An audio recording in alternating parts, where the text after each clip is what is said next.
Hallöchen, you guys. How are you guys doing today? Today I want to talk about something a bit else. I have commented on a video by It's Just Steph, I think, that I consider myself the YouTube grandma, basically, because I'm watching YouTube videos since 2008, I think.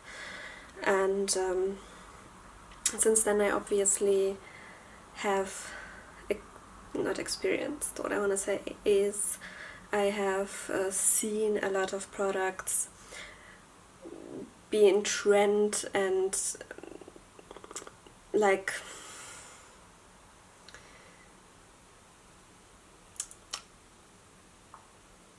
being like the old school kind of products that later are like, for example, Mary Lou was the first kind of highlighter that made people crave highlighters, for example. So I've seen quite a bit of such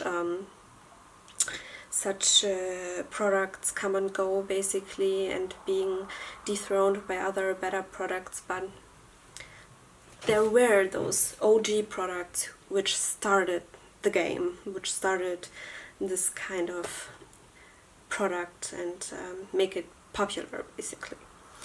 And I wanted to tell you guys about a few old school makeup products that YouTube made me buy back in the day, and maybe I even use them till this day, you will see. I don't have any with me here because I was too lazy to grab those out, but I have them all written down and I will try to put pictures up here and talk through those. So first of all, MAC had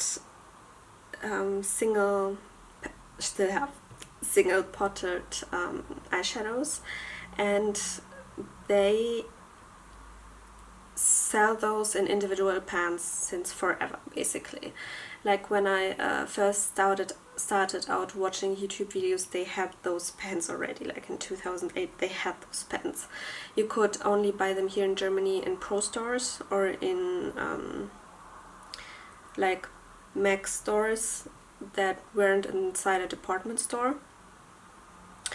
And the two most famous ones that YouTube made me buy were Club and Satin Taupe. Club is this very typical duochrome we see nowadays quite a bit.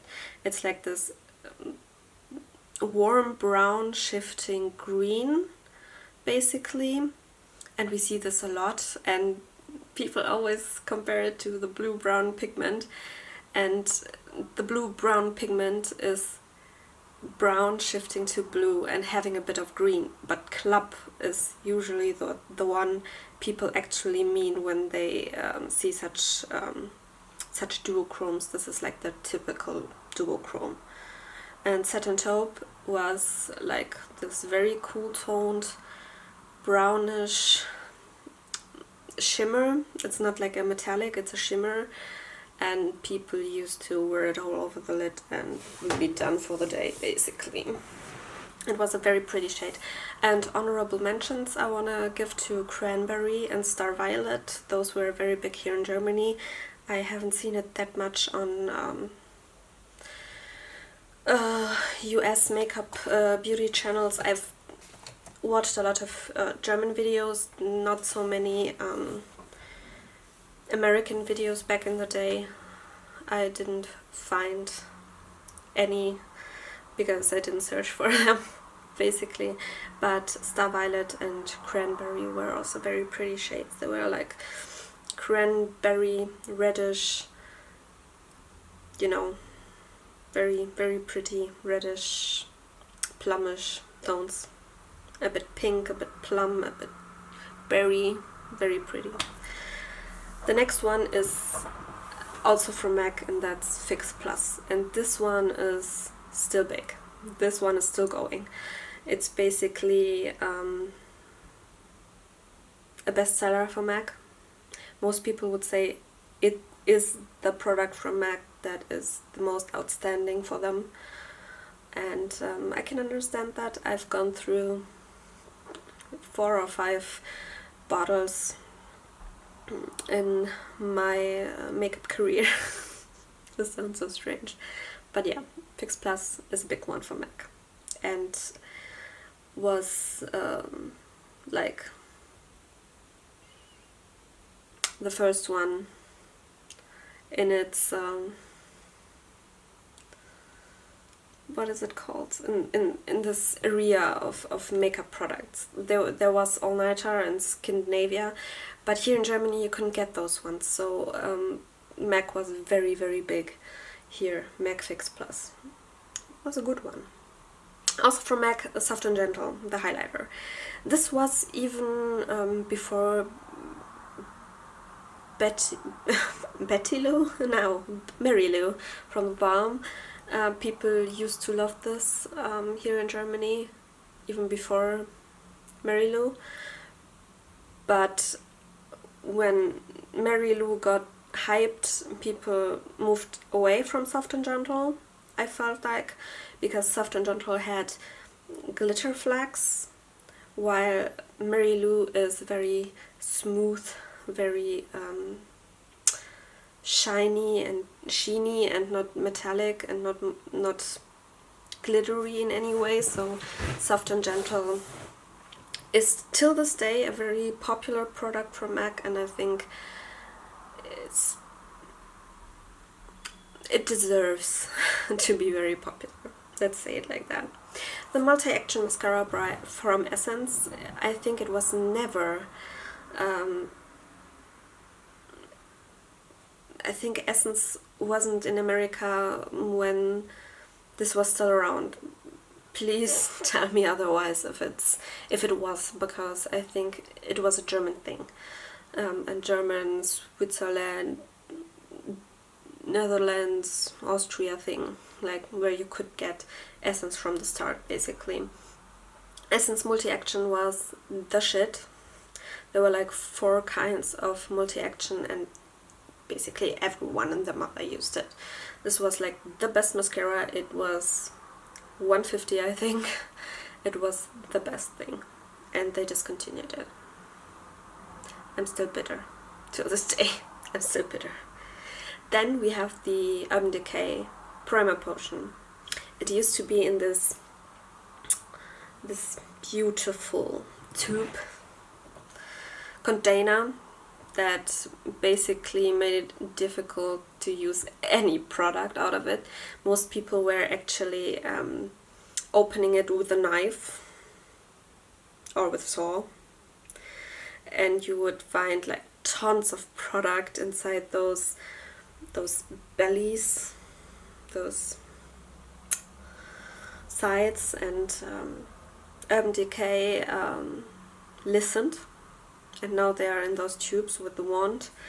But I remember the days when it was in this beautiful packaging, and it was the first of its kind. I feel like everyone raved about primers for the eyes. It was like the first thing that people talked about in this way. It wasn't available here in Germany, so you would buy it very expensive on eBay. It was insane, basically. And later on we got the Art Deco eye primer that was in a tub and had glitter in it, literal glitter.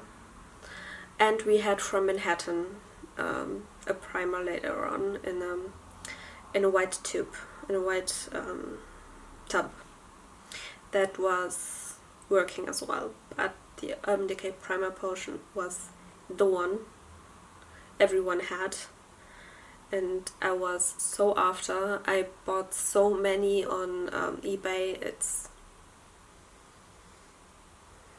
you know, on the same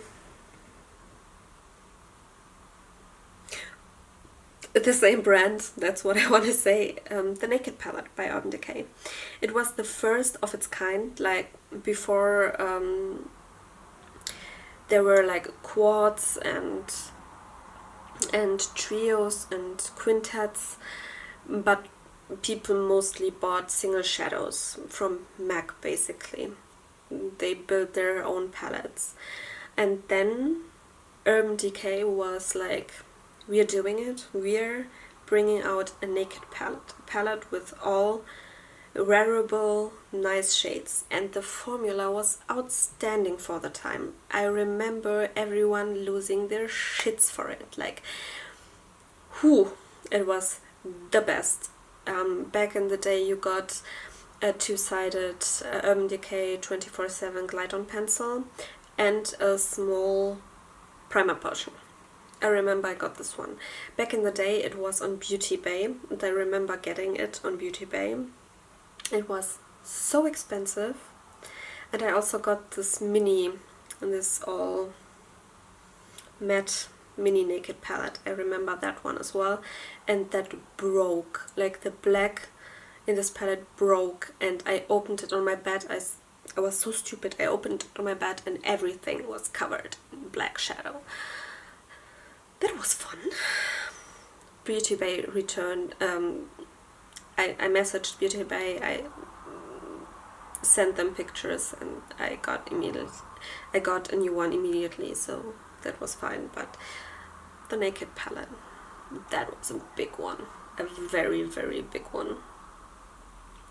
Also, back to MAC. Back to MAC. That was a program that was big as well.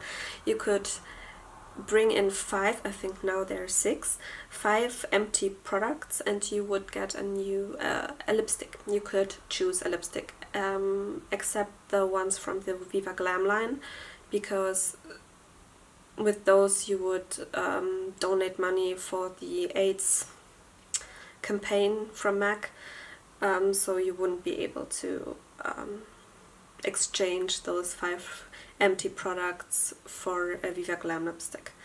But I've gotten quite a few MAC lipsticks back in the day because of Back to MAC. But that's not the point. Next MAC product that was super popular was the Black Track Fluid line. Black Track Fluid line lasted me 3 freaking years. I have bought Black Track Fluid line in 2009, and 2012 I used it up. I remember that day I was basically crying because it was done. And back in the day you couldn't buy MAC that easily for me here. Like, now I have a MAC store in like the next city. I need 20 minutes to get there and just buy a new Black Track if I wanted to. But back in the day I had to take the train and go to Düsseldorf, which took like more than an hour, and so 3 hours for getting a Black Track Fluid line. Those were days. Whoa, those such happy days. 2 lipsticks from MAC that were super popular were Creme de Nude and Myth. Those were like the lipsticks from MAC. Creme de Nude is a cream sheen, is still available, Myth as well. Myth is, I think, a satin or a matte. And both are very, the cream sheen, the Creme de Nude is obviously a nude, but it's not full on deadly opaque because it's a cream sheen. It's a bit more sheer, while Myth is deadly nude. If you want to look like a corpse, Myth is it. Myth. Another lipstick from MAC that went viral and was constantly out of stock was Viva Glam Cindy. There was a collaboration with MAC and Cindy and Lady Gaga. Lady Gaga had a pinkish shade and Cindy had this strawberry red sheer kind of color, and everyone wanted to have this lipstick. Like, basically everyone had this freaking lipstick. It was... Ich bin da. Thank you, Siri. Thank you. I don't know why Siri wanted to talk to me, but... Ja, wer? She's still talking to me. We are ignoring her. So yeah, Cindy was the shit. I used that one up as well. Jesus Christ, I miss Cindy. Another product from MAC, because MAC was super big in that day. Like, MAC was the brand. Everyone bought MAC things. MAC was like, you know, underage lip gloss. Underage lip gloss was the nude lip gloss back in the day. I remember everyone wearing underage and everyone raving about underage, and I bought a tube of underage and I was like, no, this doesn't work for me. Just like Creme de Nude and Myth, I bought those as well, and it never worked for me. They just looked terrible on me. Then Mary Lou, I talked about Mary Lou. Mary Lou I still own till this day, and Mary Lou is a popular one, is still going strong in this community. A lot of people still consider it a favorite, still keep it in their collection around, being nostalgic and like, this is the first highlighter I ever used. I feel ya. Another MAC one. Ooh, Teddy Icole. Teddy Icole was pretty big as well. Like, most YouTubers had Teddy Icole and Feline. They usually had as well. That was a black eyeliner that was limited edition at first and got permanent because people raved about it that much. Those were very big. Just like the 24/7 Glide On eye pencils. Those were very big back in the day as well. Then Revlon Color Stay Foundation. The shit. And when this got big on YouTube, Revlon was pulling back from Germany and everyone lost their shits and started buying backups and backups and backups from Revlon, and now they're back here in Germany and nobody's talking about them anymore. Like, nobody talks about Color Stay anymore, and that's kind of sad, but it is how it is. Also, the Revlon Color Burst lip butters were a big thing back in the day. They aren't available anymore. Do I still have one? I still have one. I have Wild Watermelon still. They looked like this, and they're very sheer moisturizing lipsticks, and there were quite a few of them. My favorite one was Pink Parfait, I think. Yes. And they were very pretty, and I'm still mad at Revlon for discontinuing them. Just saying. Sleek Rose Gold. This I have till this day as well. Wait a second, I will show you. Because, yes, this was considered a orgasm dupe, because back in the day NARS orgasm was a big thing, it still is, but NARS also pulled away from Germany right when I started watching YouTube, and this was as close as I could get to NARS orgasm. I still don't own NARS orgasm because I have this and I have Coralista, which was also very big back in the day. Coralista and Hula also were super big in the day. And everyone lost their panties because of those two blushes. Also very popular. I haven't written that down, but I remember back in the day the Painterly and the Soft Ochre paint pots were very raved about back in that day as well. Like, those were big big contenders, like everyone loved them, everyone wanted to use them. They still are going very strong today, so that's a thing. MAC Melba was a very popular blush, and Taupe, no, it wasn't called Taupe.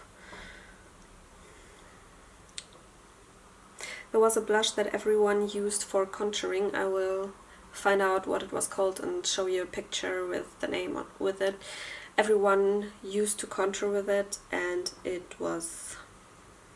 I had that one, and I contoured the heck out of my face with it, and I don't contour anymore, so I remember those days, like, yeah. Another contouring bronzing product was the Chanel Soleil Tendre Chanel. This is this, you will see it here, this tub with the cream bronzer. Everyone used it, no matter how light or dark they were. Like, the lightest of the light people used it, and it looked like Orange City, like Oompa Loompa. But we used it nonetheless. That's how crazy we were, because someone on YouTube said it was great and we bought it. That was just how things worked. And the final product I want to talk about in this video is the Makeup Geek eyeshadows. The Makeup Geek eyeshadows came out a bit later to dupe MAC shadows, basically.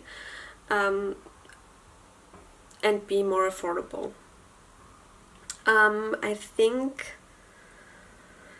that was the plan of Marlena. I don't want to say that she just wanted to dupe MAC. I think she wanted to be better and to bring very popular shades out, with a better formula and being more affordable, and yeah. And I remember I'm very sorry. And I remember people buying shit tons of Makeup Geek shadows. Voltage was one of those shadows that everyone used, and Cocoa Bear, and Cherry Cola, and Americano, Peach Smoothie, Shimmer. Those were those shades that were super popular. Yeah, that was back in the day. I feel so old now. I feel so damn old. So, yes. How long are you watching beauty YouTube videos? How long are you in that game? How long have you been persuaded by